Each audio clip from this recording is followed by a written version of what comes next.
ladies, Helen Hartsmith here from the Heart of the Witch's Path YouTube channel, here with Kathy. And we're bringing you another one of our Top 10s. I think we're famous for them. What do you think? I don't know. You're crazy. This one was actually requested, although it was in the works when it was requested. So, hey, we thought we'd do it next. Yes. So, this is for you. You know who you are. And for everybody else. So, right. Top 10. Would you like to start 10. the ball rolling? Top 10 witchy tools. Now, this is not the same as altar tools. Right. These are tools that are, they're not necessarily something that you would see like in a book, as far as your cauldron, your goblet, your athame, those types of things. These are other kind of tools that are, that come in handy for things. To do spell work or just in everyday life. Sure. Yes. Right. So, begin, please. Okay, well, these are not in any particular order. Just these what came out of our head first. Right, which that's scary. So, number one on our list is the mortar and pestle. And if you don't know what that is the cup with the thing that you grind herbs with and resins. They come in all shapes and sizes. Right. Big and small. They can be used to grind herbs for... spell work. Thank you. Spell work. Incense. Incense, lots of different things. I use mine quite a bit.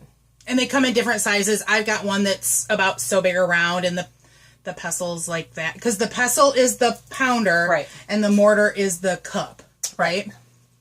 Look, I knew it. Yay. Okay. and then you can get big ones too, like, big ones. So, yes. So the second one that comes in handy is a diffuser. I've talked about oil diffusers numerous times, and I love mine.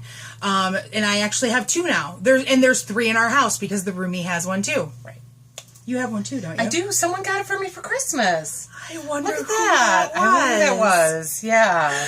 All right, number three. Number three, Helen has listed on her handy dandy list beat maker, but I would adjust that to be sound maker. Sure. So that would be like a drum, a rattle, a singing bowl, something that would make noise to help you get into a magical sound, magical mind frame. Or help you get into trance for meditation. Sure. Things like that. So, Okay. The next thing is the broom. Now, some people might consider that like a major witchy tool that we maybe should have, maybe included in the altar tools. Right, because it's used to clear sacred space, but we don't really use brooms too much. Yeah, we don't. Like, I have a little one, and, well, no, okay, I have two.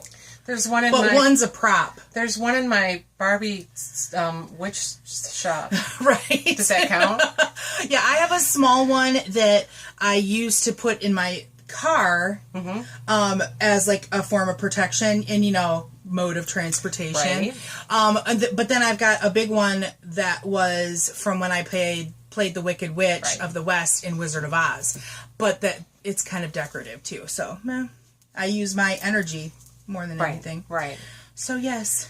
So the next thing on our list is guide representations. And by that, we mean something that would represent your patron god or goddess, your spirit guide, your totem animal, whether that is a bear claw or a little full-size statue or a statue of a god or goddess, right? Or a picture that you print out or a painting that you've done, something that would represent that to you, right? And it's something that a lot of us as witches have, but it's not it's not a requirement for anything. No. A lot of us will do altars dedicated to our patron.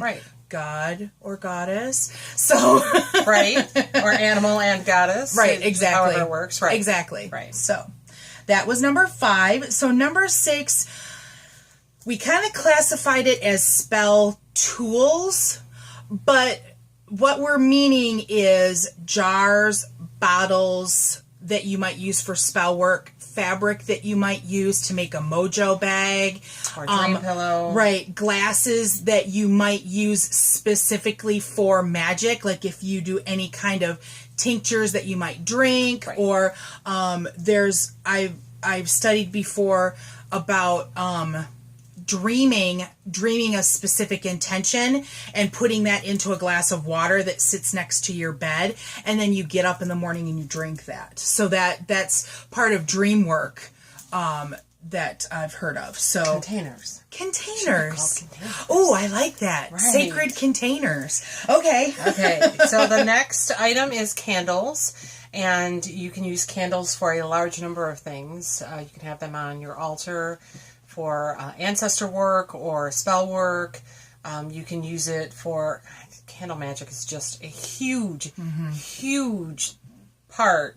And... yeah, candles everywhere. Right. Not to mention if your power goes out. And it's romantic. And it's romantical. Yay. Right. The number 8 item on our list is herbs. We've done a whole video on top 10 herbs. Right. Herbs are a really big part of magic again. It's something that you can use, don't need to use, but a lot of people do. Right. So. And it could be just as simple as planting something like near your back door or in your yard to help protect and keep things away. Or wildcrafting, going out and, going for a walk in the woods and finding and identifying. I'm trying to work on that a little bit myself right now. So wildcrafting herbs is always a good thing. Is it mine? Mm-hmm. Damn. Okay. I thought the last one was mine. You can do the last one if you were prepped for it. No. Oh, I'll do this one. Okay, so stones, and by this we mean any kind of stone or crystal. Again, you can use it in spell work or on your altar, or you can have them about your house for protection or other purposes. You can carry a hematite to absorb negativity, or wear it as jewelry. Right. It's never. We use stones at our Litha ritual to store the power of the sun. So as you go into the dark half of the year, you can have that energy if you're feeling a little. So. Yeah, stones have a lot of purposes too. So, and then the last one, the number 10, is oils. Essential oils are gaining popularity. It's not just something that witches use in spell work anymore. A lot of people have diffusers and they're using them in their homes. Or the jewelry diffusers. Right, I have one of those and they're really nice. Is huge, not just in magic work. So it's not just a witchy thing. It's not just a new agey thing. It's really getting a lot of mainstream attention. Yeah, so talking about oils, and I think we should do something about crafting for maybe beauty and health. So my mom has diabetes and she has neuropathy, which is pain in your extremities. So she asked me to make her some kind of lotion, and I used oils with a couple of different kinds of coconut oil and things to make her a lotion to put on her feet. So, but she's not a witch at all. Right.